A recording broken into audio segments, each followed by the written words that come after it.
Yo, welcome in, hoopers. Much love to the shooters. Let's talk about fixing a broken shot, what it's going to take, the level of investment it's going to take, and why you should do it. And this is based on my own story, which might be similar to a lot of your stories.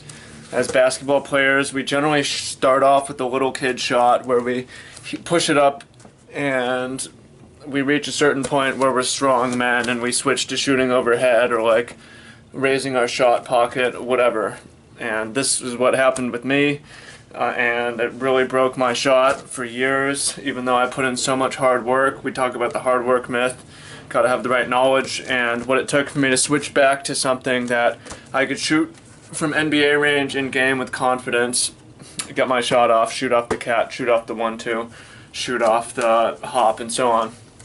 So my story goes like I was an athlete. I played a lot of sports, but not basketball. Started basketball in high school, and I was immediately gifted at shooting compared to everyone else, which is not particularly surprising when you consider most people are really have their shots coached in a poor way. My shot was never coached, so I did what felt natural. I had lots of arc, I had lots of range.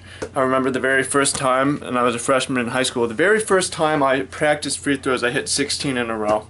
And in my very first year in practice, I could shoot off the catch, my ideal position, 70% from threes. I would always aim for 35 out of 50, and would hit it more or less, sometimes get closer to 40. So what was the difference between me and most other players is that I just did what felt natural. No one had ever told me to change my body in a certain way, but I started taking advice from shooters saying, you're shooting too low, you're putting the wrong foot forward, you need to shoot up here or whatever. So I ended up, when I got a little bit stronger, I had like an overhead hitch, basically. Sound familiar? Broke my shot. I moved from being a great shooter and having that as really my only advantage when I started basketball to having a super broke flat shot that would airball short. But I got stronger and I put more time into it, I put more practice in it, and I was able to get fairly accurate. I was able to get back to the 70% in practice, and it was a shot that I could get off more, I guess, but it tended to be flat. I had to put a lot of push into it, and it wasn't something I could extend to NBA range.